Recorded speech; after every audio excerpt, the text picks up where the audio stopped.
तो हेडिंग डालो अब इलेक्ट्रोलाइटिक सेल। ठीक है, हेडिंग डाल लो इलेक्ट्रोलाइटिक सेल।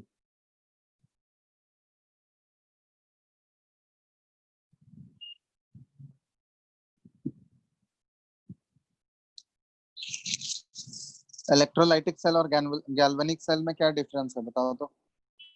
इलेक्ट्रोलाइटिक सेल में हम बताए थे, नहीं इससे पहले हम लोग गैल्वेनिक सेल डिस्कस कर चुके हैं। गैल्वेनिक सेल में क्या था, केमिकल एनर्जी कन्वर्ट हो रहा था इलेक्ट्रिकल एनर्जी में। यहाँ पे जस्ट उल्टा होगा, यहाँ पे इलेक्ट्रिसिटी पास करा के हम लोग इलेक्ट्रोलिसिस कराते हैं। एक तो वो डिफरेंस है। दूसरा डिफरेंस कि गैल्वेनिक सेल में जो कैथोडिक और एनोडिक कंपार्टमेंट था वो दोनों अलग अलग था, अलग अलग रखते थे ना, और उसमें इलेक्ट्रोलाइट भी डिफरेंट होता था।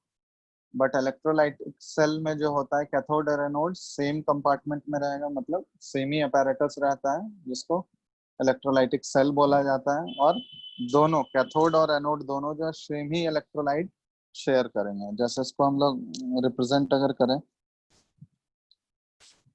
तो ये हो गया हमारा इलेक्ट्रोलाइटिक चैम्बर बोलते हैं इसको, या इलेक्ट्रोलाइटिक सेल। और इसमें ये हो गया जो सॉल्यूशन हम लोग लेते हैं इसको बोला जाता है इलेक्ट्रोलाइट। और उसमें मेटल के दो रॉड्स लेते हैं, मेटल के दो रॉड, एक हो गया कैथोड और एक हो गया एनोड। ठीक है, और इसमें इसको हम लोग इलेक्ट्रिसिटी से कनेक्ट करेंगे, मतलब एक बैटरी से कनेक्ट करते हैं। अब जो positive terminal of the battery से कनेक्टेड है, ये ध्यान रखना, यहाँ भी ये डिफरेंस है। Positive terminal of the battery से जो कनेक्टेड है उसको हम लोग क्या बोलेंगे, एनोड। एनोड। और ये समझते हो ना, बड़ा वाला लाइन जो है ये पॉजिटिव टर्मिनल होता है बैटरी का रिप्रेजेंटेशन, और छोटा वाला ये नेगेटिव टर्मिनल होता है। तो ये माइनस हो गया, तो नेगेटिव टर्मिनल से जो कनेक्टेड होगा उसको क्या बोलते हैं हम लोग, कैथोड। ठीक है, तो अब यहाँ पे दिख भी रहा होगा कि इलेक्ट्रोलाइटिक सेल में जो इलेक्ट्रोलाइट है, तो कैथोड और एनोड जो है ये सेम इलेक्ट्रोलाइट शेयर कर रहा है, ये इलेक्ट्रोलाइटिक सेल में। जबकि गैल्वेनिक सेल में ऐसा था क्या, गैल्वेनिक सेल में तो अलग अलग कंपार्टमेंट यूज करते थे ना हम लोग, याद है या नहीं। Yes sir. Yes sir. चलो ठीक है, तो ये हो गया। अब यहाँ पे ध्यान देना कि गैल्वेनिक सेल में याद करो एनोड के ऊपर कौन सा चार्ज आता था, प्लस आता था या माइनस आता था बताओ तो। एनोड किस चीज का सप्लायर था, इलेक्ट्रॉन का सप्लायर था ना। Yes sir. तो वहां पे एनोड क्या था, नेगेटिव था, नेगेटिव था। एनोड के ऊपर नेगेटिव था और कैथोड के ऊपर प्लस था। लेकिन यहाँ पे हम लोग उस टर्म में बात नहीं करते हैं, हम लोग यहाँ पे जिससे कनेक्ट किए हैं बैटरी के टर्म में बात करते हैं। जो positive terminal of the battery से कनेक्टेड होगा वो कहलाएगा एनोड, और जो बैटरी के negative terminal of the battery से कनेक्टेड होगा वो कैथोड कहलाएगा। ठीक है, अब वो रिएक्शन सेम ही रहेगा। एनोड पे हमेशा जो है ऑक्सीडेशन रिएक्शन ही होगा, और कैथोड पे हमेशा कौन सा रिएक्शन होगा, रिडक्शन रिएक्शन ही होगा। ठीक है, ये चीज फिक्स रहेगा, ये चेंज नहीं होगा। तो एनोड पे ध्यान रखना हमेशा ऑक्सीडेशन, और कैथोड पे हमेशा रिडक्शन। अब इसका अगर हम लोग ई नॉट, अगर हम लोग रिप्रेजेंट करें ई नॉट सेल, तो ई नॉट सेल ये बताए थे वही फॉर्मूला यूज होगा, standard reduction potential of cathode minus standard reduction potential of anode. तो यहाँ पे कैलकुलेशन हमको नहीं करना है, इससे रिलेटेड कैलकुलेशन वो हम लोग गैल्वेनिक सेल में ही करते हैं। यहाँ पे मतलब बता रहे हैं कि अगर इसका तुमको दिया हुआ रहेगा, मेटल दिया रहेगा, तो वही सेम फॉर्मूला से हम लोग ई नॉट सेल निकाल सकते हैं इस सेल का भी। ठीक है,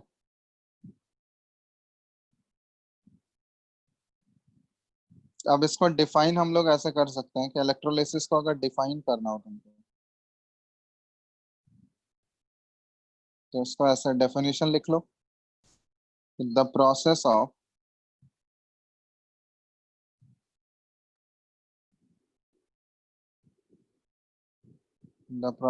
decomposition of an electrolyte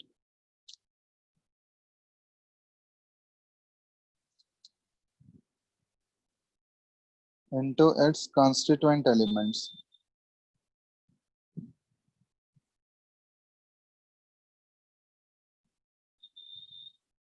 by passing electricity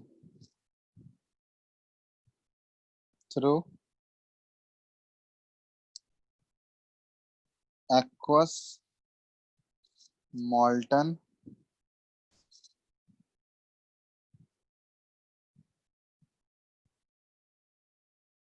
or molten state of the electrolyte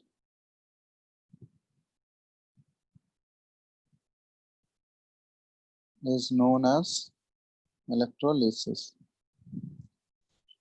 ठीक है, इलेक्ट्रोलिसिस में एक्चुअली होता क्या है, जो इलेक्ट्रोलाइट हम लोग उसमें लेते हैं, इलेक्ट्रोलाइटिक सेल में जो इलेक्ट्रोलाइट लिया जाता है। अब इलेक्ट्रोलाइट देखो, ये ध्यान रखना, ये हमेशा या तो मॉल्टन स्टेट में रहेगा या तो एक्वस स्टेट में रहेगा। ठीक है, सॉल्यूशन स्टेट में ही हमेशा रहेगा। सॉलिड ले सकते हैं क्या इलेक्ट्रोलाइट? सॉलिड लेंगे तो वो इलेक्ट्रिसिटी पास करेगा क्या?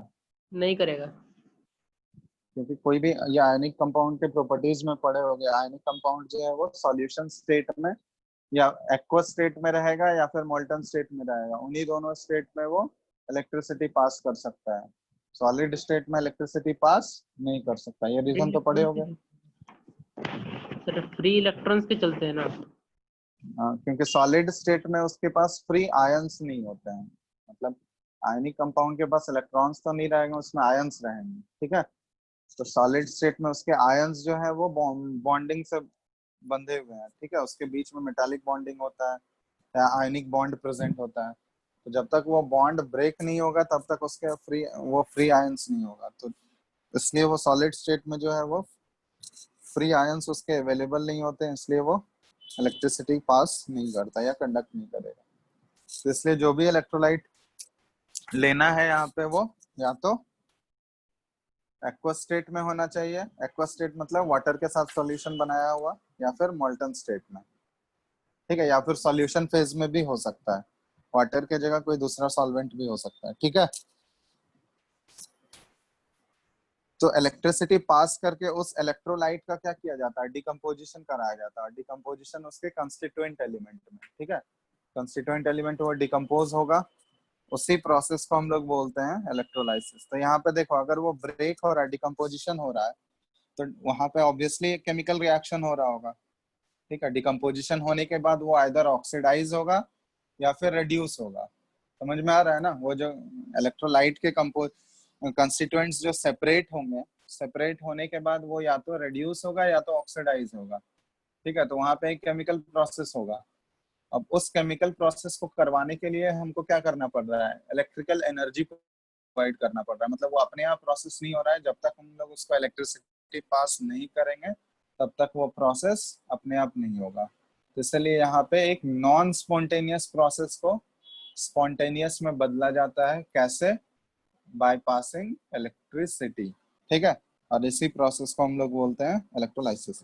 इसमें मतलब इलेक्ट्रिकल एनर्जी का कन्वर्जन हो रहा है, इलेक्ट्रिकल एनर्जी किसमें कन्वर्ट हो जाता है, केमिकल एनर्जी में। ठीक है,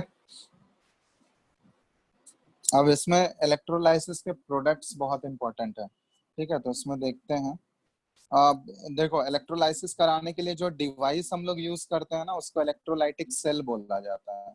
मतलब अगर कहीं देखोगे इलेक्ट्रोलाइटिक सेल, तो इलेक्ट्रोलाइटिक सेल का मतलब क्या हुआ, ये एक्चुअली एक डिवाइस है। पूरा सेटअप को ही हम लोग इलेक्ट्रोलाइटिक सेल बोलते हैं। Device use to perform electrolysis, तो इसको कलेक्टिवली इलेक्ट्रोलाइटिक सेल बोलते हैं हम लोग। ठीक है,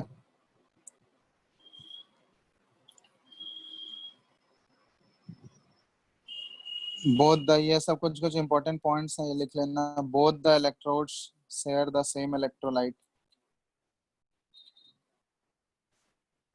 share the same electrolyte, same electrolyte दोनों इलेक्ट्रोड शेयर करेंगे। अब ये बहुत ही इंपॉर्टेंट पॉइंट है जो लिखने जा रहे हैं हम लोग, कि द प्रोडक्ट ऑफ इलेक्ट्रोलाइसिस, क्योंकि इलेक्ट्रोलाइसिस के प्रोडक्ट्स इसमें बहुत मेन इंपॉर्टेंट। ठीक है, तो the products of the electrolysis, electrolysis होने के बाद क्या प्रोडक्ट मिलेगा वो कौन कौन से फैक्टर पे डिपेंड करेगा, ये तुमको आना चाहिए। डिपेंड्स ऑन, पहला जो होता है इसमें बताओ तो कौन कौन से फैक्टर पे डिपेंड करेगा, कोई आइडिया है कि हमको कैथोड और एनोड पे या इलेक्ट्रोलिसिस होने के बाद क्या प्रोडक्ट मिलेगा वो कौन कौन से फैक्टर पे डिपेंड करेगा, बताओ। सर कंसंट्रेशन पे डिपेंड करेगा। किस पे? कंसंट्रेशन। हाँ, कंसंट्रेशन पे डिपेंड करेगा। सबसे पहला जो फैक्टर होता है ये होता है nature of the electrode. Nature of the electrode मतलब इलेक्ट्रोड का नेचर क्या है, आइदर वो रिएक्शन में पार्टिसिपेट कर रहा है इलेक्ट्रोड या फिर वो इनर्ट इलेक्ट्रोड है। जैसे बताया है ना, कुछ कुछ इलेक्ट्रोड्स जो होते हैं वो इनर्ट होते हैं, मतलब वो रिएक्शन में पार्टिसिपेट नहीं करते हैं, मतलब जो इलेक्ट्रोलाइट हम लोग लिए हैं उसके साथ वो रिएक्शन में इन्वॉल्व नहीं होगा। तो उस टाइप के इलेक्ट्रोड को हम लोग बोलते हैं इनर्ट इलेक्ट्रोड। इनर्ट इलेक्ट्रोड का एग्जांपल बताओ तो। इनर्ट इलेक्ट्रोड का एग्जांपल बताओ। प्लेटिनम। जैसे प्लैटिनम, हाँ प्लैटिनम का इलेक्ट्रोड ले लोगे तो वो सारा इनर्ट होता है, या फिर ग्राफाइट का इलेक्ट्रोड लेंगे तो वो इनर्ट इलेक्ट्रोड होता है, मतलब वो इलेक्ट्रोलाइट के साथ वो रिएक्शन में इन्वॉल्व नहीं होगा। तो एक तो हो गया इनर्ट इलेक्ट्रोड, और दूसरा क्या हो गया, जो पार्टिसिपेट करेगा, मतलब जो इलेक्ट्रोलाइट के साथ रिएक्शन में पार्टिसिपेट कर रहा होगा। तो उस टाइप के इलेक्ट्रोड को हम लोग क्या बोलते हैं, रिएक्टिव इलेक्ट्रोड। मतलब जो रिएक्ट कर रहा है उसको रिएक्टिव इलेक्ट्रोड, या फिर इलेक्ट्रोलाइट का अटैक हो रहा है उस इलेक्ट्रोड पे तो हम लोग उसको अटैकेबल इलेक्ट्रोड भी बोल सकते हैं। और दूसरा होता है नॉन अटैकेबल। नॉन अटैकेबल का मतलब हो गया इनर्ट, मतलब जिसपे इलेक्ट्रोलाइट का कोई भी अटैक नहीं हो सकता है। ठीक है, तो वो पहला फैक्टर हो गया, नेचर ऑफ द इलेक्ट्रोड पे डिपेंड करेगा कि वो अटैकेबल है या फिर इनर्ट है। ठीक है, तो यहाँ पे लिख देते हैं अटैकेबल का मतलब क्या हुआ कि उस पे इलेक्ट्रोलाइट का इफेक्ट होगा, और नॉन अटैकेबल का मतलब ये हुआ कि वो इनर्ट हो गया। ठीक है, पहला ये हो गया। दूसरा होता है nature of the electrolyte.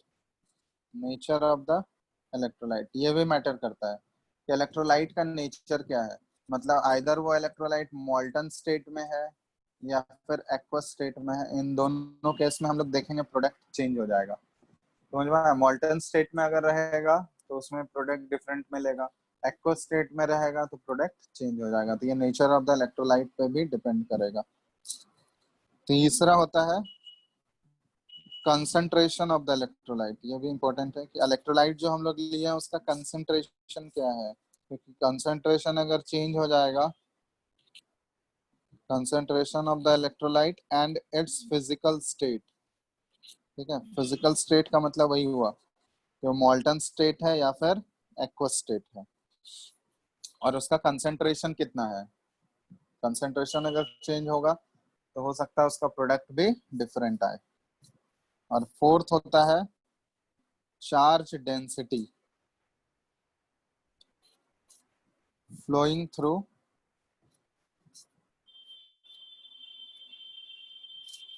the electrodes। ठीक है, charge density flowing through the electrodes. अगर चार्ज का डेंसिटी हम लोग इलेक्ट्रोड्स से पास जो हो रहा है चार्ज डेंसिटी, वो अगर बढ़ गया, चार्ज डेंसिटी मतलब अगर चेंज हो जाएगा, तो उस केस में भी हो सकता है प्रोडक्ट चेंज हो जाए। ठीक है, ये सारे फैक्टर्स होते हैं जो कि प्रोडक्ट्स ऑफ इलेक्ट्रोलाइसिस को अफेक्ट करते हैं। मतलब ये सभी अगर चेंज होगा तो इलेक्ट्रोलाइसिस का प्रोडक्ट डिफरेंट मिलेगा हमको। तो एक एक करके हम लोग देखेंगे कैसे वो इम्पैक्ट पड़ता है इलेक्ट्रोलाइटिक प्रोडक्ट्स के ऊपर, कैसे होता है। तो ये तुम लोग को पूछा जाएगा एग्जाम में, तो ये इम्पोर्टेंट है। ठीक है, तो सारा नहीं देखना है हम लोग को, जिसमें जिसमें अलग अलग मिलता है वो हम लोग एग्जाम्पल के थ्रू देखें। इतना लिख लिया हो क्या, पहले लिख लो इसको, फिर आगे बढ़ते हैं एग्जाम्पल्स की तरफ।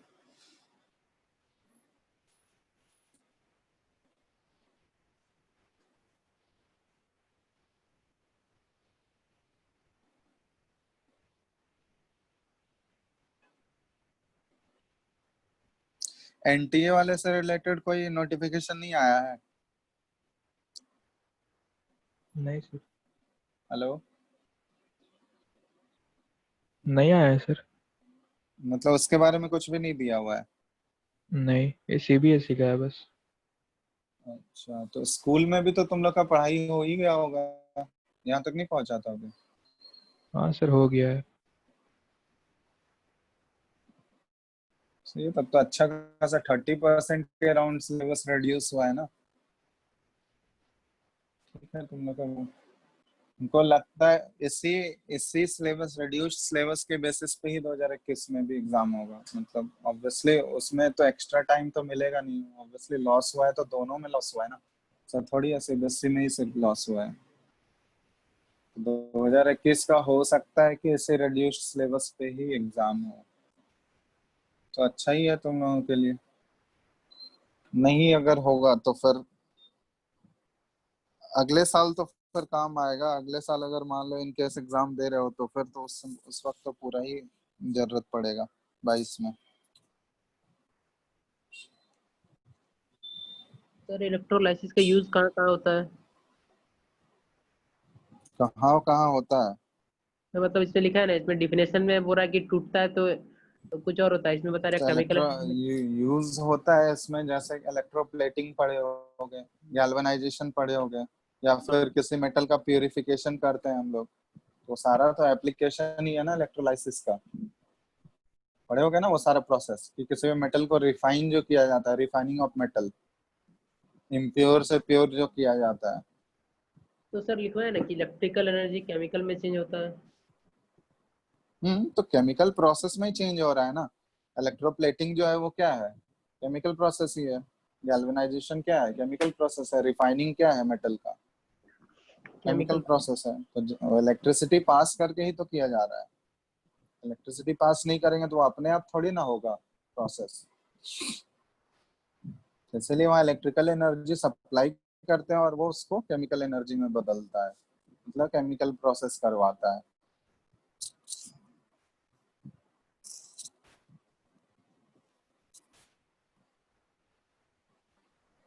ठीक है, इतना लिख लिए, हो गया ना यस अमृत? सर। Yes sir. चलो ठीक है, अब हम लोग एग्जांपल देख रहे हैं। सबसे पहला देखेंगे electrolysis of molten NaCl using platinum electrodes.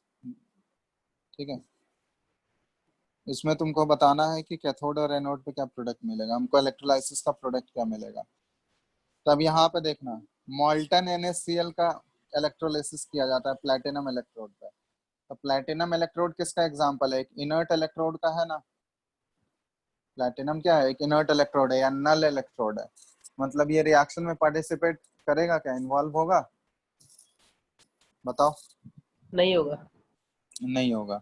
तब देखो molten NaCl लिए हैं, तो molten NaCl अगर हम लोग लिए हैं तो इससे अगर इलेक्ट्रिसिटी पास करोगे तो इलेक्ट्रिसिटी पास करने से ये अपने आयंस में ब्रेक होगा, या मोल्टन फॉर्म में ये अपने आयंस में रहेगा ना। हाँ। कौन कौन सा आयंस मिलेंगे इसमें बताओ तो। केटायन कौन सा मिलेगा, सिर्फ और सिर्फ यस सर। Na+ मिलेगा। और एनायन कौन सा मिलेगा, Cl- सीएल। मिलेगा। इसके अलावा क्योंकि मॉल्टन लिए हैं, तो मॉल्टन लिए हैं तो मतलब सिर्फ और सिर्फ तो NaCl ही प्रेजेंट होगा, मॉल्टन फॉर्म में होगा, लिक्विड फॉर्म में होगा। तो सोडियम के अलावा तो कोई और केटायन इसमें प्रेजेंट होगा नहीं, होगा नहीं। क्या? नहीं। और क्लोरीन के अलावा तो कोई एनायन होगा नहीं प्रेजेंट। ठीक है, तब यहाँ पे हम लोग लिख रहे हैं कि कैथोड पे रिएक्शन कौन सा हो रहा होगा। तो रिएक्शन एट कैथोड, हमको पता है कि कैथोड पे कौन सा रिएक्शन होता है, रिडक्शन होता है ना। हाँ। तब बताओ Na+ और Cl- में कैथोड की तरफ कौन माइग्रेट करेगा, मतलब किसका रिडक्शन होगा। रिडक्शन मतलब हम लोग बोलते हैं गेन ऑफ इलेक्ट्रॉन। ठीक है, तो गेन ऑफ इलेक्ट्रॉन, सोडियम जाएगा। तो कैथोड की तरफ कौन मूव करेगा, सोडियम। सोडियम मूव करेगा, क्योंकि ये क्या है, इलेक्ट्रॉन डेफिशिएंट है। इलेक्ट्रॉन डेफिशिएंट स्पीसीज है, इसको इलेक्ट्रॉन का रिक्वायरमेंट है, तो ये इलेक्ट्रॉन ये गेन करेगा। ठीक है, और ये इलेक्ट्रॉन गेन करने के बाद ये किस में कन्वर्ट हो जाएगा, Na। Na में।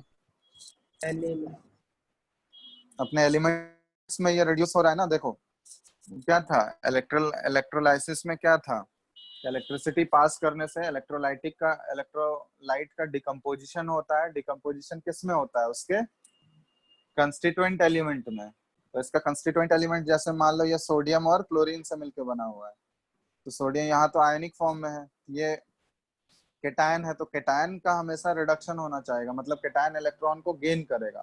तो इलेक्ट्रॉन गेन करने के लिए वो किसकी तरफ जाएगा, रिडक्शन होना है उसका। तो रिडक्शन रिएक्शन कहाँ पे होता है बताओ, कैथोड तो पे ही सर होता है। हाँ बोलो। इस बार डिसोसिएशन माने कि जो NaCl टूट रहा है, तो ये इलेक्ट्रोड पे डिपेंड नहीं करेगा, सिर्फ इलेक्ट्रिसिटी पे डिपेंड करेगा।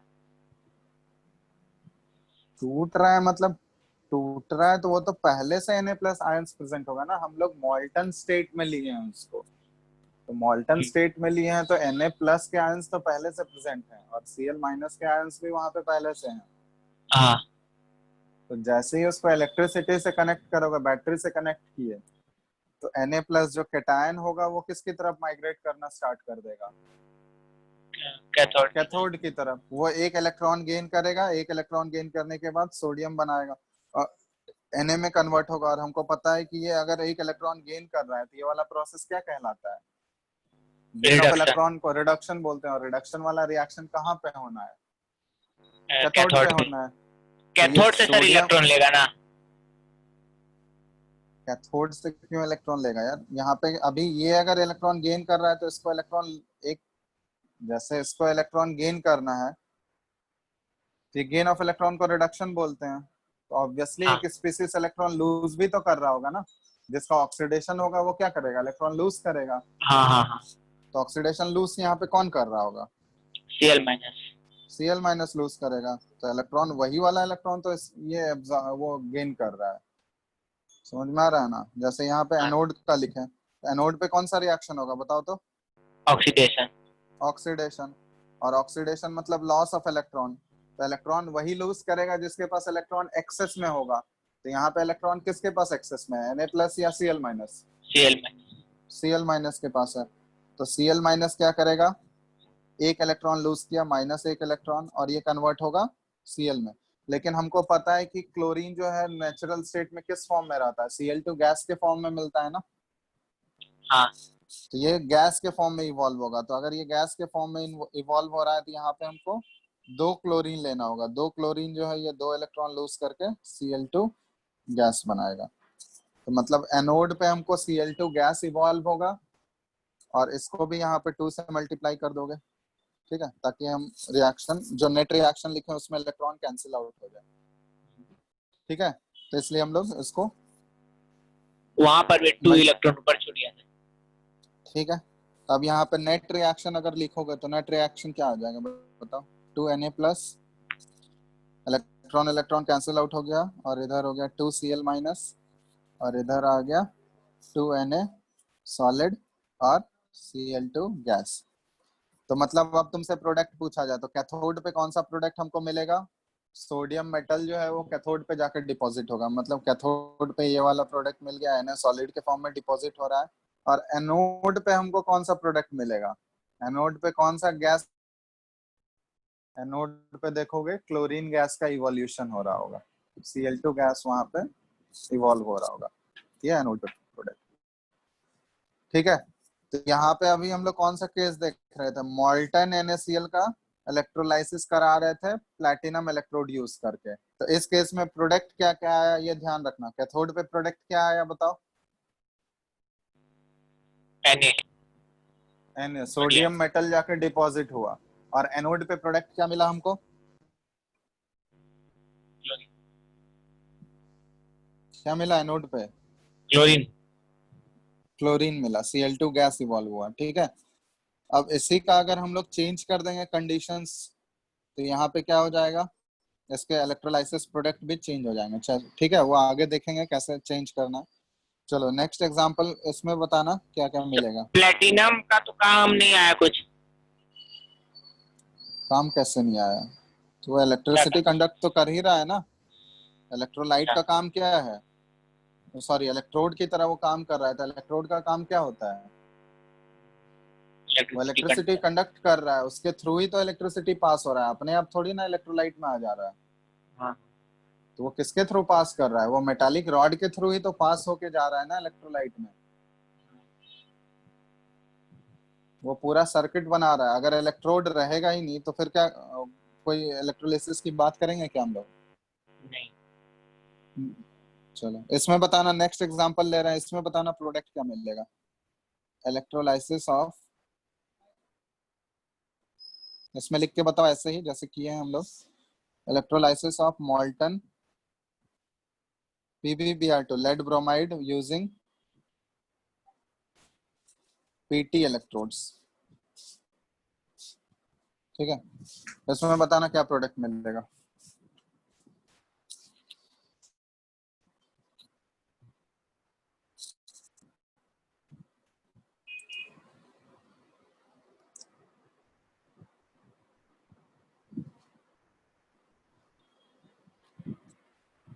वैसे ही करके जैसे पहला वाला एग्जांपल किए हैं उसी तरह इसमें भी बताना है।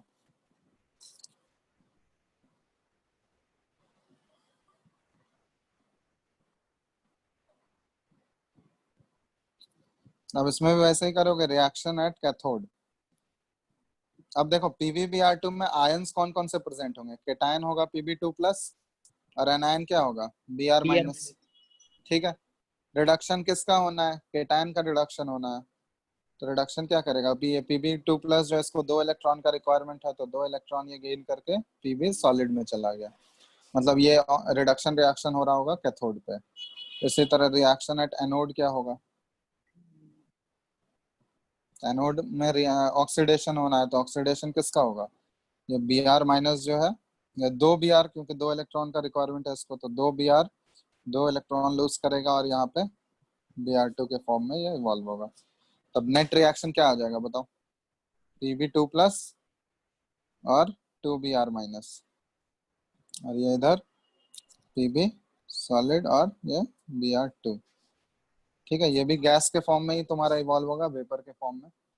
तो तुम्हारा ठीक है, ये भी वैसे ही है। यहाँ पे अभी हम लोग प्लेटिनम इलेक्ट्रोड ले रहे हैं। प्लेटिनम इलेक्ट्रोड का मतलब ये इनर्ट इलेक्ट्रोड है, मतलब इलेक्ट्रोड अभी इंटरफेयर नहीं कर रहा है इलेक्ट्रोलिसिस में। ठीक है, ये ध्यान अच्छा। रखना। क्यों? तो इस केस में कैथोड पे प्रोडक्ट क्या मिल जाएगा हमको? लेड। लेड जाके कैथोड पे डिपॉजिट होगा। और एनोड पे कौन सा प्रोडक्ट मिलेगा बताओ?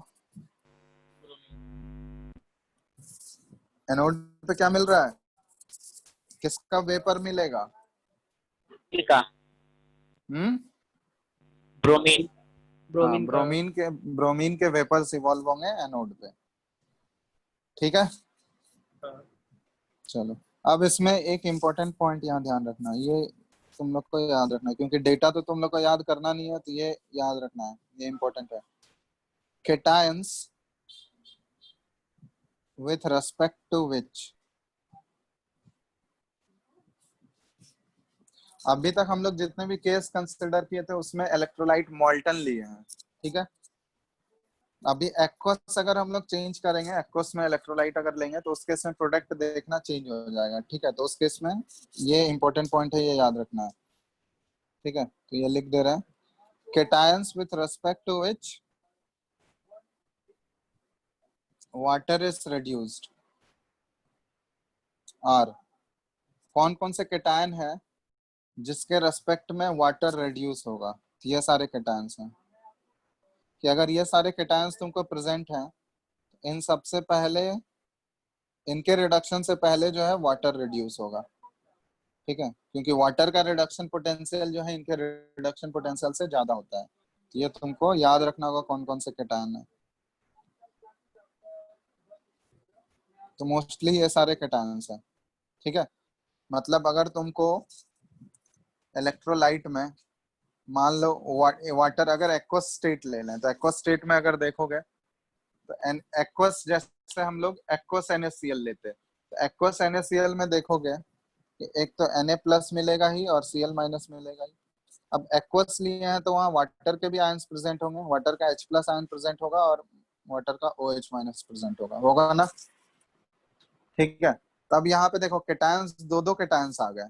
केटायंस में एक सोडियम का केटायन हो गया, एक वाटर का केटायन हो गया H+। अब इन दोनों में से किसका रिडक्शन हमको कराना है, ये चीज पता करने के लिए हमको रिडक्शन पोटेंशियल का वैल्यू याद होना चाहिए। तो रिडक्शन पोटेंशियल का वैल्यू तो याद नहीं कर सकते हैं हम लोग, तो इसलिए ये पॉइंट याद रखना कि अगर ये सारे केटायंस प्रेजेंट होंगे उसमें इलेक्ट्रोलाइट में, तो अगर वाटर के साथ प्रेजेंट होंगे ये सारे केटायंस, तो वहां पे इन सभी से पहले किसको रिड्यूस कराओगे, किसका रिडक्शन कराना है बताओ? H+ का रिडक्शन कराना है हमको पहले, क्योंकि H+ का रिडक्शन पोटेंशियल का वैल्यू जो होता है इन सभी केटायन से ज्यादा होता है। बात समझ में आ रहा है ना? हेलो? तो सर पहले वाटर रिड्यूस होगा इसमें? हाँ, ये सारे केटायंस अगर प्रेजेंट होंगे वाटर के साथ, तो इन सभी को रिड्यूस नहीं करा के पहले तुमको वाटर को रिड्यूस कराना है। समझ में आ रहा है? क्योंकि वाटर का रिडक्शन पोटेंशियल जो है वो इन सभी के रिडक्शन पोटेंशियल से ज्यादा होता है। ठीक है, तो उस केस में देखो, अगर वाटर का रिडक्शन हो जाएगा तो उस केस में प्रोडक्ट क्या हो जाएगा, अलग मिलेगा या नहीं मिलेगा, वो देखेंगे एग्जांपल हम लोग। तो ये याद रखना है कौन कौन से केटायंस में तुमको ये करना है। दूसरा, anions with respect to which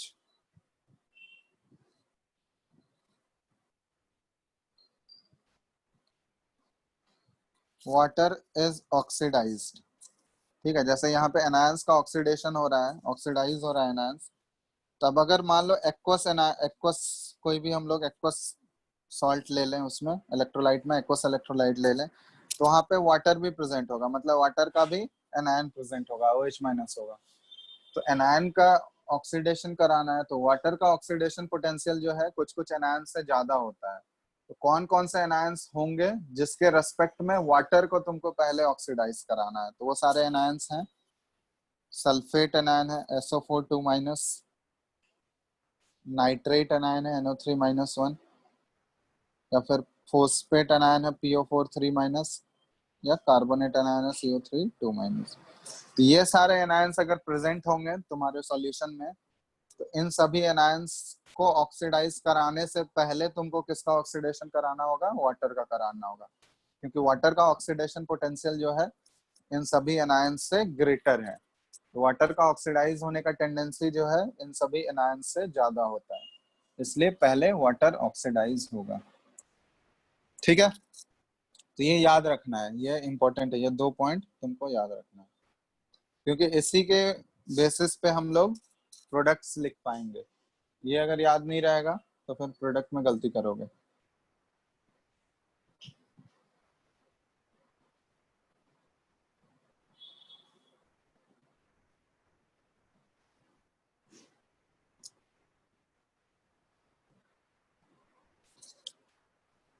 sir ऐसा क्वेश्चन पूछता है कि SO4 2- और NO3- में कौन पहले ऑक्सीडाइज होगा?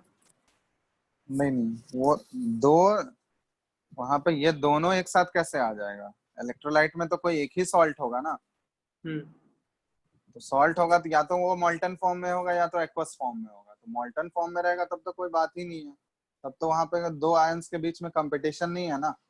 लेकिन अगर एक्वस हम लोग ले लिए तो यहाँ पे दो आयंस आ जाएंगे, क्योंकि वाटर का भी एक एटायन ऐड हो जाएगा H+, और वाटर का एक एनायन भी ऐड हो गया। तो यहाँ पे अब दो आयंस के बीच में कंपटीशन है, तो कौन जाके ऑक्सीडाइज होगा, जिसका ऑक्सीडेशन पोटेंशियल ज्यादा होगा, और रिड्यूस कौन होगा, जिसका रिडक्शन पोटेंशियल ज्यादा होगा। समझ में आ रहा है? अब ये दोनों साथ में कैसे प्रेजेंट होगा इलेक्ट्रोलाइट में? इलेक्ट्रोलाइट में तो कोई एक ही सॉल्ट होगा ना। तो ये डिफरेंस है कि या तो वो मॉल्टन फॉर्म में रहेगा तब तो फिर कोई कंपटीशन नहीं होगा, एक्वस में होगा तब फिर वहां पे चेंज हो जाएगा, वहां पे कंपटीशन की बात करेंगे। तो ये हम लोग विथ रेस्पेक्ट टू वाटर ही बात कर रहे हैं, मतलब एक्वस वाला केस कंसिडर कर रहे हैं हम लोग। समझ में आया? ठीक है, अब देखो वाटर का जो है हम लोग देख रहे हैं कि वाटर ऑक्सीडाइज भी हो रहा है और वाटर रिड्यूस भी हो रहा है। तो वाटर का ये ऑक्सीडेशन वाला और रिडक्शन वाला तुम लोग को इक्वेशन याद रखना है। तो जैसे वाटर अगर ऑक्सीडाइज होगा तो इसका ये बैलेंस इक्वेशन है। ऑक्सीडेशन वाला क्या होता है, 2H2O जो है, ये लॉस ऑफ इलेक्ट्रॉन को ऑक्सीडेशन बोलते हैं। तो वाटर का ऑक्सीडेशन वाला इक्वेशन ये है, 2H2O जो है ये 4H+O2 और प्लस 4 इलेक्ट्रॉन लूज कर रहा है। तो ये वाटर का ऑक्सीडेशन है, वाटर का यहाँ पे ऑक्सीडेशन हो रहा है। और वाटर का अगर रिडक्शन वाला रिएक्शन तुमको लिखना है तो 2H2O जो है ये 2 इलेक्ट्रॉन, ये बैलेंस्ड फॉर्म में लिख रहे हैं हम। 2H2O जो है 2 इलेक्ट्रॉन गेन करके H2 और प्लस 2OH माइनस दे रहा है। तो ये वाटर का रिडक्शन वाला इक्वेशन है। ये याद रखना है तुमको, इसको डायरेक्टली हम लोग यूज कर लेंगे। सर ठीक मोल्टन है। फॉर्म में ऑक्सीडाइज नहीं होता है क्या? क्या चीज? अरे मोल्टन फॉर्म में सर ऑक्सीडेशन नहीं होता है? ऑक्सीडेशन क्यों नहीं होगा मोल्टन फॉर्म में? सर ऊपर वाला में बताया ना कि अगर मोल्टन फॉर्म में रहेगा तब तो दोनों आयंस नहीं होगा। जब मोल्टन फॉर्म में रहेगा तो उसमें या तो NaCl, मोल्टन फॉर्म में तो हम लोग देखे ना यहाँ पे, जैसे ये सारे मोल्टन था, यहाँ पे वाटर का आयंस आ रहा था क्या? यहाँ तो कोई एक ही केटायन और एक ही एनायन आ रहा था ना। हाँ तो यहाँ पे थोड़ी ना दो केटायंस के बीच में कंपटीशन है। वो एक ही एक्वस में केटायन है तो हमको पता है कि वही केटायन जाके रेड्यूस होगा, और एक ही एनायन है तो हमको पता है कि वही एनायन जाके ऑक्सीडाइज होगा। यहाँ पे थोड़ी, जहाँ पे दो रहेगा तब तो हमको सोचना होगा कि उन दोनों में से कौन ऑक्सीडाइज करेगा या Yes, उन sir. दोनों में से कौन रिड्यूस करेगा। तो मोल्टन में तो दो का पॉसिबिलिटी नहीं है ना, है? नहीं। ये पॉसिबिलिटी किस में होगा? एक्वस फॉर्म में अगर लेंगे हम लोग, एक्वस फॉर्म में लेंगे तो वाटर के भी आयंस तो वहां पे मिलेंगे ना। Yes sir. तो वहां पे हम लोग उस केस में हम लोग ये बात कर रहे हैं। ठीक है। हाँ तो ये वाटर का है ऑक्सीडेशन वाला रिएक्शन, ये याद रखना है, बैलेंस। इसको डायरेक्टली हम लोग इसी फॉर्म में यूज करेंगे। और ये वाटर का रिडक्शन वाला इक्वेशन है। ठीक है, तो ये याद रखना है। क्लियर है? इसको डायरेक्टली हम लोग यूज करेंगे। देखो 2H2O ऑक्सीडेशन वाला क्या है? 2H2O 4H प्लस O2 और 4 इलेक्ट्रॉन लूज करेगा, और 2H2O प्लस 2 इलेक्ट्रॉन गेन करके ये H2 प्लस 2OH, ये याद रख। अब देखो वाटर का अगर ऑक्सीडेशन हो रहा होगा तो उस केस में एनोड पे ऑक्सीजन गैस मिलता है, और वाटर का अगर रिडक्शन हो रहा होगा तो कैथोड पे हाइड्रोजन गैस मिलेगा। ठीक है, तो अब देखेंगे कि कैसे प्रोडक्ट्स चेंज होगा। तो इसमें हम लोग नेक्स्ट एग्जांपल कर रहे हैं। ये लिख लिया हो ना इतना? Yes sir. चलो, तो यहाँ पे करना है हमको, नेक्स्ट एग्जांपल लिख रहे हैं, electrolysis of aqueous copper sulphate. अब ध्यान रखना, कॉपर सल्फेट एक्वस हो गया, aqueous copper sulphate solution using platinum electrodes. ठीक है, अब देखो यहाँ पे केटा, अब एक्वस फॉर्म में लिए हैं तो केटायंस में क्या क्या प्रेजेंट होगा बताओ? कॉपर Cu2 प्लस तो प्रेजेंट होगा ही, और ऑब्वियसली वाटर का यहाँ पे H प्लस भी प्रेजेंट होगा। होगा? Yes sir. बताओ। और एनायन में अब कौन सा प्रेजेंट होगा? SO4 2 माइनस SO4 2 माइनस, और वाटर का OH OH माइनस। माइनस। तब देखो केटायन पे दो दो केटायन हमको मिल रहा है, एक वाटर का केटायन मिल रहा है H प्लस, और एक मेटल का केटायन। अब इन दोनों में से कौन जाके रिड्यूस होगा कैथोड पे? अब इन दोनों में से जिसका रिडक्शन पोटेंशियल ज्यादा होगा वही जाके रिड्यूस होगा ना, दोनों तो साथ में नहीं जा सकते हैं, दोनों का रिडक्शन पोटेंशियल तो ऑब्वियसली डिफरेंट होगा। हाँ अब उनमें से कौन जाके रिड्यूस होगा? जिसका रिड्यूस होने का टेंडेंसी ज्यादा है, और रिड्यूस होने का टेंडेंसी ज्यादा वो कैसे पता चलता है हमको? उसके रिडक्शन पोटेंशियल के वैल्यू से पता चलेगा। ठीक है, तब यहाँ पे बताओ Cu2 प्लस जाके रिड्यूस होगा या वाटर का H प्लस रिड्यूस होगा? बताओ तो। H plus. ये लिखा है क्या H प्लस? ये केटायंस में Cu2 प्लस कहीं दिख रहा है तुमको? तो इसलिए तो ये पॉइंट याद रखने बोले थे ना कि केटायंस, इन सभी केटायंस के रेस्पेक्ट में ही सिर्फ तुम H प्लस को रिड्यूस कराओगे। अगर ये सारे केटायन, इनमें से कोई भी केटायन प्रेजेंट नहीं है, इसके अलावा कोई दूसरा केटायन है, तो उन सभी केस में केटायन जाके रिड्यूस होगा। ठीक है, तो यहाँ इस लिस्ट में तुमको कॉपर कहीं दिख रहा है? बोलो। No sir. नहीं। तो इसका मतलब क्या हुआ कि कॉपर का जो रिड्यूस होने का टेंडेंसी है या रिडक्शन पोटेंशियल का वैल्यू है वो वाटर से क्या होगा? ज्यादा होगा। और इन सभी मेटल का, इन सभी आयंस का रिडक्शन पोटेंशियल का वैल्यू जो है वो वाटर से कम है। ठीक है, तो यहाँ पे रिड्यूस कौन होगा? कॉपर रिड्यूस होगा या वाटर रिड्यूस होगा? बताओ। कॉपर। कॉपर रिड्यूस होगा। तो रिएक्शन एट कैथोड क्या लिखेंगे हम लोग, बताना। कैथोड पर रिएक्शन क्या हो जाएगा, Cu2+ जाके रिड्यूस होगा, मतलब Cu2+ जो है 2 इलेक्ट्रॉन गेन करेगा और किस में कन्वर्ट हो जाएगा बताओ, Cu सॉलिड में। तो ये कैथोड पे हो गया रिडक्शन। ठीक है, चलो ये हो गया। अब नेक्स्ट हम लोग करेंगे रिएक्शन एट एनोड। अब एनोड पे बताना, एनोड पे भी अब दो आयंस है, दो पॉसिबिलिटी है। सल्फेट आयन के बीच में कंपटीशन है और वाटर का आयंस के बीच में कंपटीशन है। अब यहाँ पे बताओ किसका ऑक्सीडेशन पोटेंशियल ज्यादा है, सल्फेट आयन का ज्यादा है या वाटर का ज्यादा है? वाटर का। वाटर का। यहाँ पे लिखा चुके हैं कि ये सारे एनायंस अगर प्रेजेंट होंगे तो इन सभी के रेस्पेक्ट में वाटर पहले ऑक्सीडाइज होगा। मतलब इन सभी आयंस से ज्यादा ऑक्सीडेशन पोटेंशियल किसका होता है, किसका होता है, इन सभी आयन वाटर से का। ऑक्सीडेशन वाटर का होता है। तो यहाँ पे वाटर है और सल्फेट आयन है, तो ऑब्वियसली पहले कौन जाएगा, पहले कौन ऑक्सीडाइज होगा जाके, वाटर ऑक्सीडाइज होगा। ठीक है, बात समझ में आ रहा है ना? हेलो। Yes sir. तो Yes, वाटर sir. ऑक्सीडाइज होगा, तो वाटर का ऑक्सीडेशन वाला रिएक्शन क्या था बताओ, जो बैलेंस अभी लिखाए थे। वाटर का ऑक्सीडेशन वाला रिएक्शन क्या था, कंप्लीट बैलेंस फॉर्म में बताओ, वही डायरेक्टली यूज करेंगे।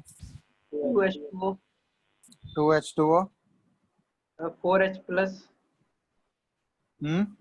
4H plus 4H plus O2 plus O2 plus 4 electron. 4 electron. ये हो गया ऑक्सीडेशन। ठीक है, तो अब इस केस में बताना कैथोड पे प्रोडक्ट क्या मिला और एनोड पे प्रोडक्ट क्या मिला, बताओ। कैथोड पे अब कौन सा प्रोडक्ट हमको मिल गया, Copper, कॉपर डिपॉजिट हो रहा है, और एनोड पे कौन सा प्रोडक्ट मिल रहा है हमको, oxygen. ऑक्सीजन गैस एनोड पे इवॉल्व होगा। ठीक है, तो कैथोड पे हमको मिल गया कॉपर सॉलिड फॉर्म में डिपॉजिट होते जाएगा, और एनोड पे देखोगे कि ऑक्सीजन गैस का इवोल्यूशन हो रहा है। तो प्रोडक्ट चेंज हो गया ना। अगर हम लोग एक्वस लिए थे, यही अगर मॉल्टन लेते तो मॉल्टन फॉर्म में ये हमको ऑक्सीजन मिलता क्या, बोलो। No, sir. नहीं मिलता। तो ये चीज ध्यान रखना है तुमको। तो इसके लिए तुमको ये 2 पॉइंट्स याद रखना होगा कि कौन से कैटायंस है जिसके रेस्पेक्ट में वाटर पहले रिड्यूस होगा, और वो कौन से एनायंस है जिसके रेस्पेक्ट में वाटर पहले ऑक्सीडाइज होगा। ठीक है, तो इतना कर लो। अब एक और दे रहे हैं, इसमें बताना क्या प्रोडक्ट मिलेगा।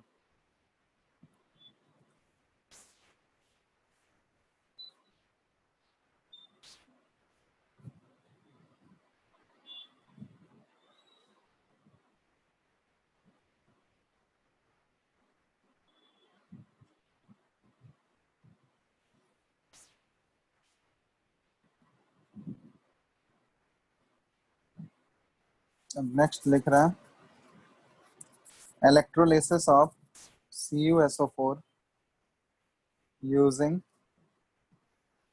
Copper electrode. अब देखो, अब हम लोग इनर्ट इलेक्ट्रोड यूज नहीं कर रहे हैं, अब यहाँ पे कॉपर का इलेक्ट्रोड ही हम लोग यूज कर रहे हैं। तो इसमें बताना क्या प्रोडक्ट बनेगा, या फिर इसमें देखो क्या प्रोडक्ट बनेगा।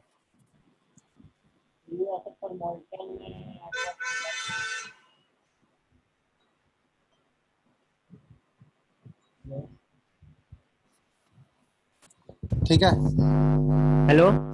हाँ बोलो। सर CuSO4 मोल्टेन में या एक्वस में? एक्वस में, ये इलेक्ट्रोलाइसिस ऑफ एक्वस CuSO4 है। ठीक है,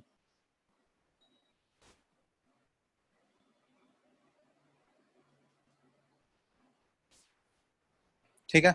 अब देखना इसमें कैसे प्रोडक्ट चेंज हो जाएगा। तब यहाँ पे ध्यान देना कि कैटायंस क्या क्या प्रेजेंट होगा, ये Cu2+ होगा और H plus H+ होगा। एनायंस क्या क्या प्रेजेंट होगा, SO4 2 minus SO4 2- और वाटर का OH OH। minus. ठीक है, ये एनायंस मिलेगा। अब यहाँ पे देखना रिएक्शन एट कैथोड, रिडक्शन किसका होना है बताओ तो, Copper का. कॉपर का ही रिडक्शन होगा। ठीक है, क्योंकि कॉपर का रिडक्शन पोटेंशियल जो है वाटर से ज्यादा होता है, तो ये 2 इलेक्ट्रॉन गेन करेगा और ये जाकर डिपॉजिट होगा Cu सॉलिड। अब एनोड पे बताना रिएक्शन क्या होगा। अब देखो यहाँ पे क्या है कि हम लोग इनर्ट इलेक्ट्रोड यूज नहीं कर रहे हैं, मतलब कॉपर का ही इलेक्ट्रोड यूज कर रहे हैं। मतलब अब इनर्ट इलेक्ट्रोड यूज नहीं कर रहे हैं, इसका मतलब क्या हुआ कि अब जो कॉपर का इलेक्ट्रोड है वो भी अब रिएक्शन में पार्टिसिपेट कर सकता है। बात समझ में आ रहा है ना, कि अब ऐसा इलेक्ट्रोड हम लोग यूज कर रहे हैं, मेटल का इलेक्ट्रोड, जो कि रिएक्शन में इन्वॉल्व हो सकता है। अब तो यहाँ पे इसके कारण प्रोडक्ट चेंज हो जाएगा। तो अब एनोड पे देखो, अगर प्लेटिनम इलेक्ट्रोड लिए थे हम लोग, इससे पहले वाला जो केस लिए थे, तो उस केस में किसका ऑक्सीडेशन हो रहा था, सल्फेट आयन या वाटर, कौन ऑक्सीडाइज कर रहा था बताओ तो। इससे वाटर पहले वाला जो केस था कौन ऑक्सीडाइज कर रहा था, वाटर ऑक्सीडाइज कर रहा था। यही वाला रिएक्शन लिखे था ना, 2H2O जो है ये 4H प्लस और O2 और 4 इलेक्ट्रॉन, यही था, यही था ना। ठीक है, तब वाटर का जो ऑक्सीडेशन पोटेंशियल होता है ना, ऑक्सीडेशन पोटेंशियल ये लिख रहा है, इसका वैल्यू देखोगे वो टेबल में भी दिया होगा तुम्हारा, कि वाटर का जो इनॉट का वैल्यू होता है, ये ऑक्सीडेशन पोटेंशियल हम लोग लिख रहे हैं, ये होता है -1.23 वोल्ट। ठीक है, और अगर हम लोग यहाँ पे कॉपर का इलेक्ट्रोड यूज कर रहे हैं, कॉपर का इलेक्ट्रोड यूज कर रहे हैं, मतलब ये भी अब रिएक्शन में पार्टिसिपेट कर रहा होगा। रिएक्शन में पार्टिसिपेट कर रहा होगा तो दूसरा पॉसिबिलिटी ये है कि कॉपर खुद ही ऑक्सीडाइज हो जाए, मतलब ये खुद ही कॉपर जो है अपना 2 इलेक्ट्रॉन लूज कर दे और ये Cu2+ में कन्वर्ट हो जाए और ये 2 इलेक्ट्रॉन लूज कर दे। तो यहाँ पे किसका ऑक्सीडेशन हो रहा है बताओ तो, जो रॉड लिए हैं वही रॉड खुद जो है 2 इलेक्ट्रॉन लूज करके ऑक्सीडाइज हो जा रहा है। ठीक है, तो यहाँ पे ऑक्सीडेशन हो रहा है कॉपर का। तब इसका जो इलेक्ट्रोड पोटेंशियल होता है या ऑक्सीडेशन पोटेंशियल होता है, इसका वैल्यू है माइनस, कॉपर का ऑक्सीडेशन पोटेंशियल ये यूज भी किए हम लोग, 0.34 उसका रिडक्शन पोटेंशियल का वैल्यू होता है, और उसी का उल्टा कर दोगे तो -0.34 वोल्ट ये कॉपर का ऑक्सीडेशन पोटेंशियल का वैल्यू है। तो अब बताओ किसका ऑक्सीडेशन पोटेंशियल ज्यादा है, वाटर का या कॉपर का। सर कॉपर का। कॉपर का ज्यादा है, तो किसका ऑक्सीडाइज होने का टेंडेंसी ज्यादा होगा बताना तो यहाँ। कॉपर का। वाटर के रेस्पेक्ट में ऑक्सीडाइज होने का टेंडेंसी कॉपर का ज्यादा हो जाएगा, क्योंकि ऑब्वियसली इसी के बेसिस पे काम होता है, मतलब ऑक्सीडेशन पोटेंशियल जिसका ज्यादा होगा वही तो ऑक्सीडाइज होता है। ठीक है, तो अब यहाँ पे डेटा हम लोग के पास अवेलेबल है, वाटर का जो ऑक्सीडेशन पोटेंशियल का वैल्यू है ये -1.23 वोल्ट है, और कॉपर का जो ऑक्सीडेशन पोटेंशियल है ये -0.34 वोल्ट है। किसका ऑक्सीडाइज होने का टेंडेंसी ज्यादा है, ये खुद ही हमको डेटा से दिख रहा है, वैल्यू से दिख ही रहा है कि copper obviously more oxidising tendency है, क्योंकि उसका वैल्यू जो है इलेक्ट्रोड पोटेंशियल का ज्यादा है। तो ऑब्वियसली ये वाला वाटर इस केस में रिड्यूस, सॉरी वाटर इस केस में ऑक्सीडाइज हो पाएगा क्या, बोलो। हेलो, नहीं हो पाएगा, क्योंकि उसका ऑक्सीडेशन पोटेंशियल जो है वो कॉपर से कम है। तो इस केस में ये ऊपर वाला वाटर का रिडक्शन नहीं हो पाएगा। तो इसमें इस केस में क्या होगा, कॉपर खुद रिड्यूस भी हो रहा है और कॉपर खुद ऑक्सीडाइज भी हो रहा है। तो इस बार कैथोड पे यही वाला रिएक्शन हो रहा है, कॉपर का ही रिडक्शन हो रहा है, और एनोड पे भी कौन सा रिएक्शन हमको मिल जा रहा है बताओ, एनोड पे कौन सा रिएक्शन हो रहा है, कॉपर का खुद ही ऑक्सीडेशन हो जा रहा है। क्लियर है, हेलो। तो इस बार क्या करते हैं, एनोड पतला होते चला जाएगा ना सर। हाँ, तो इस केस में देखो एनोड क्या होते जाएगा, धीरे धीरे देखोगे उसका रॉड पतला होते जाएगा, और कैथोड का रॉड देखोगे धीरे धीरे मोटा होते जा रहा है। तो इसी मेथड को यूज किया जाता है इलेक्ट्रोलाइटिक रिफाइनिंग ऑफ कॉपर को।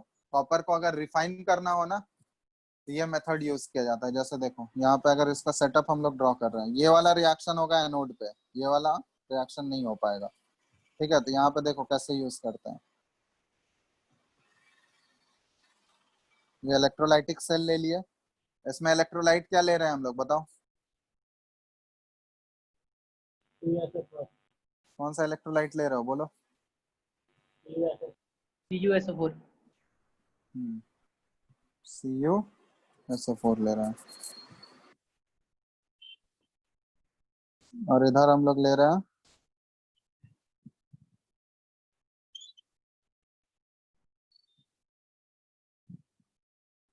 तो CuSO4 के साथ में ही H2O मिला हुआ है ना। अरे एक्वस लिए हैं तो ऑब्वियसली वाटर के साथ सॉल्यूशन बना हुआ है ना उसका। ठीक है,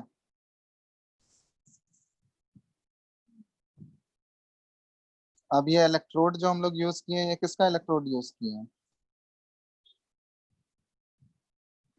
कॉपर का इलेक्ट्रोड यूज किए हैं। ठीक है, तो ये इस टाइप का बना लो। एक रॉड हम लोग थोड़ा सा यहाँ पे पतला लेते हैं। ठीक है, अब इसको यहाँ कनेक्ट कर रहे हैं बैटरी से। तो जो positive terminal of the battery से कनेक्टेड है ये क्या कहलाएगा? एनोड। और जो negative terminal of the battery से कनेक्टेड है कैथोड। ठीक है, ठीक है। अब देखो ये एक्वस CuSO4 है।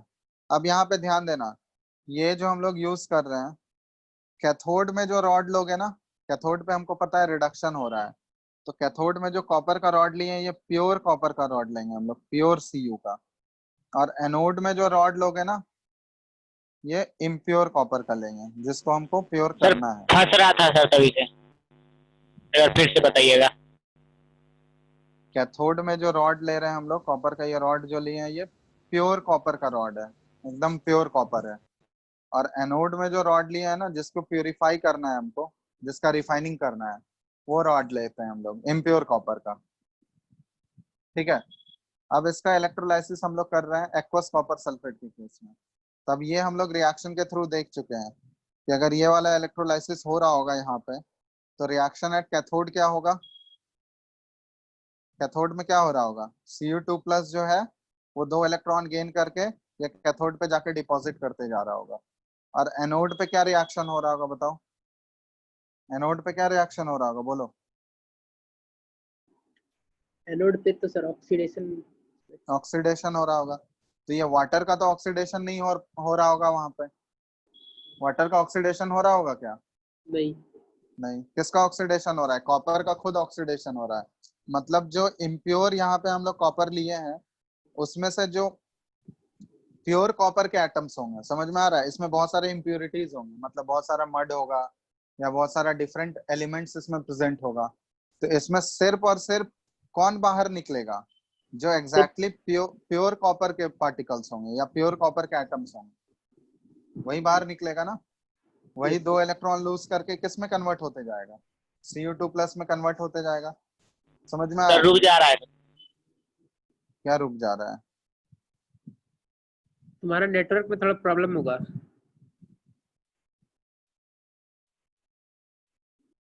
ठीक है, आवाज आ रहा है ना? हेलो। Yes sir. आवाज आ रहा है? हाँ।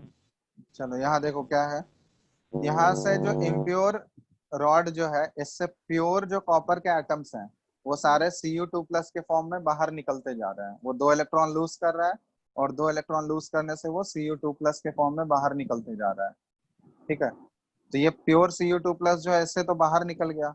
अब वो प्योर Cu2+ क्या किया, जो बाहर निकला, वो 2 इलेक्ट्रॉन गेन करके वो कहाँ जाके डिपॉजिट होते जा रहा है? वो कैथोड पे जाके डिपॉजिट होते जा रहा है। तो यहाँ तो पे सर देखो क्या कि जो भी प्योर इम्प्योर वाले रॉड से जो प्योर सर कॉपर, फंस रहा है। अरे यार नेटवर्क सही करो तुम। सर उसमें क्या इलेक्ट्रॉन के फॉर्म में वहां पर जा रहा है या फिर एटम के फॉर्म में जा रहा है? इलेक्ट्रॉन के फॉर्म में कैसे जाएगा? वो 2 इलेक्ट्रॉन एक्सेप्ट करके वो किस में कन्वर्ट होते जा रहा है? सॉलिड फॉर्म में डिपॉजिट होते जाएगा ना उस रॉड के ऊपर। समझ में आ रहा है? जो भी इसमें प्योर कॉपर के एटम्स होंगे वो 2 इलेक्ट्रॉन लूज कर रहा है, और 2 इलेक्ट्रॉन लूज करने के बाद वो Cu2+ में कन्वर्ट हो गया। और फिर वही Cu2+ जो बाहर निकल गया है वो 2 इलेक्ट्रॉन को गेन करेगा, और वो क्या होते जाएगा, कहाँ जाकर डिपॉजिट होगा? वो कैथोड पे जाकर डिपॉजिट होते जाएगा। ठीक है, यहाँ पे कैथोड पे डिपॉजिट होते जाएगा। तो इससे क्या हो रहा है कि जो इम्प्योर वाला रॉड था उससे प्योर कॉपर के जो एटम्स थे वो बाहर निकल के, और जो हम लोग कैथोड का रॉड लिए थे जो प्योर कॉपर का था उसके ऊपर जाकर डिपॉजिट होते जा रहा है। समझ में आ रहा है? सर तो उसमें इससे जा रहा क्या है होगा? कैसे नहीं समझ में आ रहा है।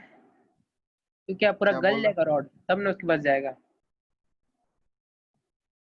क्या बोल रहे हो? सर बोल रहे कि जो इम्प्योर वाला से जो प्योर में जा रहा है तो वो जा कैसे रहा है? क्या पूरा रॉड गल जा रहा है फिर नीचे से जा रहा है या फिर उसमें और चिपकेगा कैसे?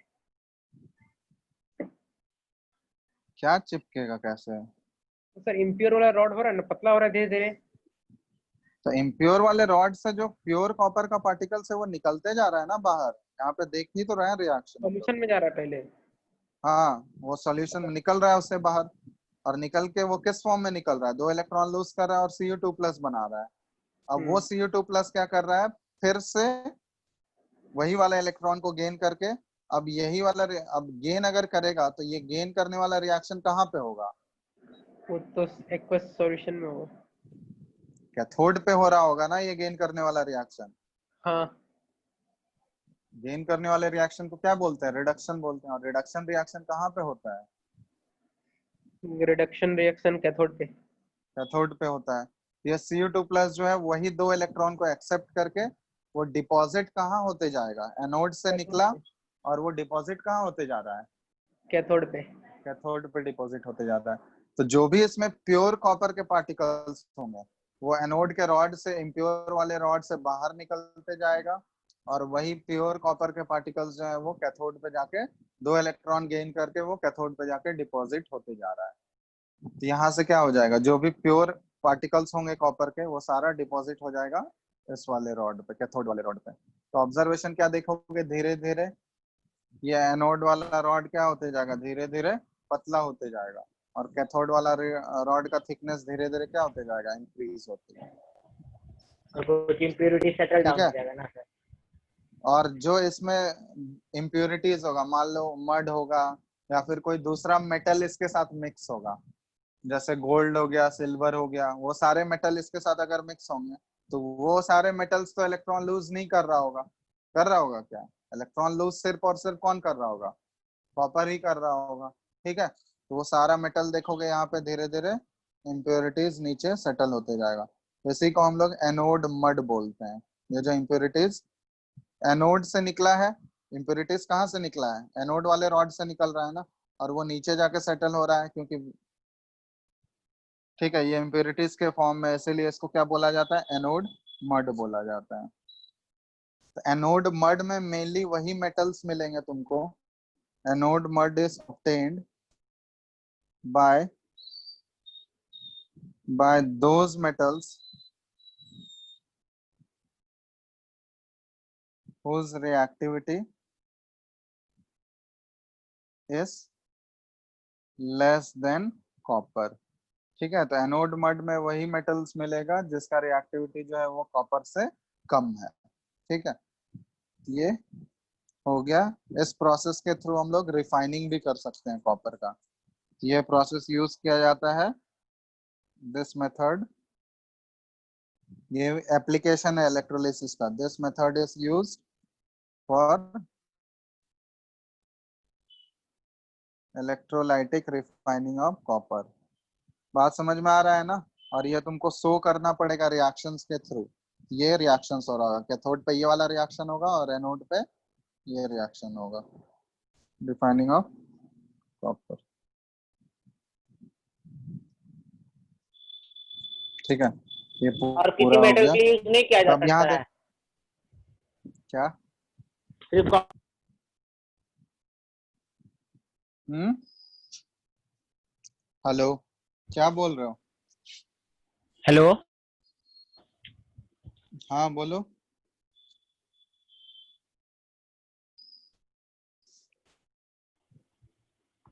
हेलो बोलो।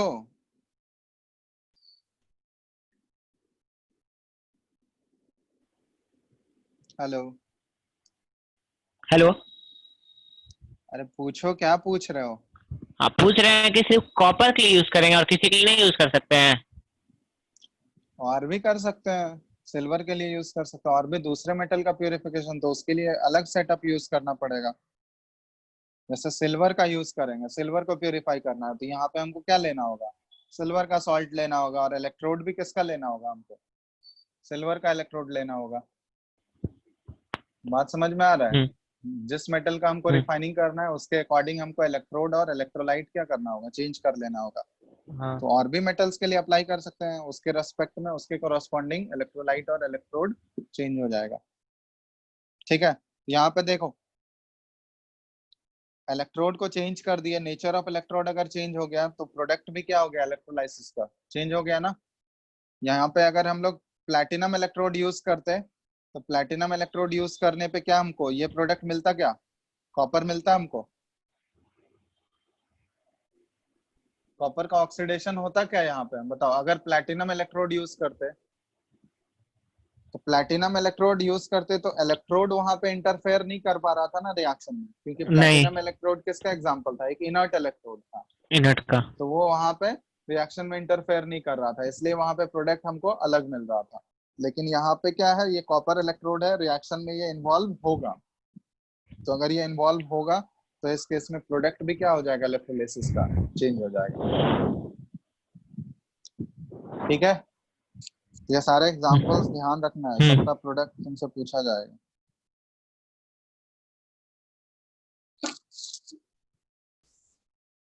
ठीक है ना, कोई हाँ सर। डाउट है इसमें, देख लो एक बार, लिख लो इसको अच्छे से। अब इसमें ध्यान रखना कि एनोड वाला जो रॉड लेना है, एनोड में हमको हमेशा इम्प्योर कॉपर का रॉड लेना है, और कैथोड में हमको प्योर कॉपर का रॉड लेना है। ये ऐसा एक्सचेंज मत कर देना, एक्सचेंज कर दोगे तो रिफाइनिंग हो पाएगा क्या,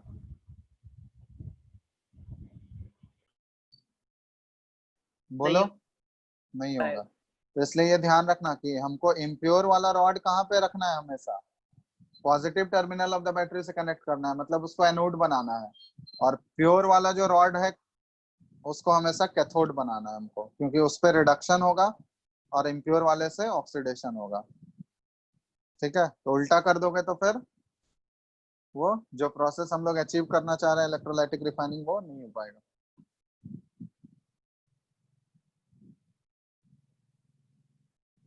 ठीक है, तो ये बात ध्यान में रखना। अब एनोड मड जो होता है ना, इसमें मोस्टली कॉस्टली मेटल्स मिलते हैं जो कि कॉपर से कम रिएक्टिव होता है, जैसे गोल्ड हो गया, सिल्वर हो गया, प्लैटिनम। ये मड है एक्चुअली, लेकिन ये क्या है, इसको फेंका नहीं जाता है, क्योंकि इसका जो वैल्यूएशन होगा वो जिसका रिफाइनिंग कर रहे हैं उससे कहीं गुना ज्यादा होगा। ठीक है, क्योंकि ऑब्वियसली एनोड मड में हमको वही सारे मेटल्स मिल रहे हैं जिसका रिएक्टिविटी क्या है, कॉपर से कम है। तो रिएक्टिविटी सीरीज में देख ही हो, कॉपर के नीचे कौन कौन से मेटल रहते हैं रिएक्टिविटी सीरीज में, गोल्ड, सिल्वर, प्लैटिनम, ये सब मिलेगा ना, ये सब रहता है। यही सबको अलग करने के लिए करते हैं। हाँ, अलग करने के लिए मतलब यहाँ पे उसके साथ कॉपर के साथ वो सारे मेटल्स जो होते हैं वो कंबाइंड फॉर्म में रहते हैं, तो उसको हमको प्योर करना है, मतलब प्योर कॉपर का हमको रॉड चाहिए, तो सारे मेटल्स को सेपरेट करना रहता है। ठीक है, तो रिफाइनिंग इसी प्रोसेस को बोलते हैं हम लोग।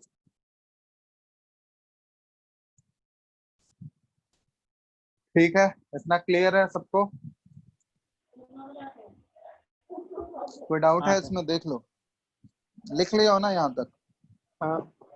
हाँ सर।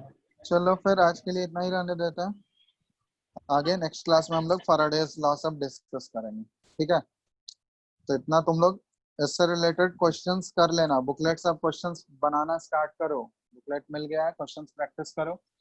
ठीक है, यहाँ तक करो क्वेश्चन, नेक्स्ट क्लास में हम लोग फैराडेज लॉ डिस्कस करेंगे। ठीक है, तो यहाँ तक क्वेश्चंस बना लेना, कोई भी डाउट होगा तो वो नेक्स्ट क्लास में पूछ लेना। ठीक है, तो आज का Yes. क्लास यहीं पे एंड कर रहे हैं।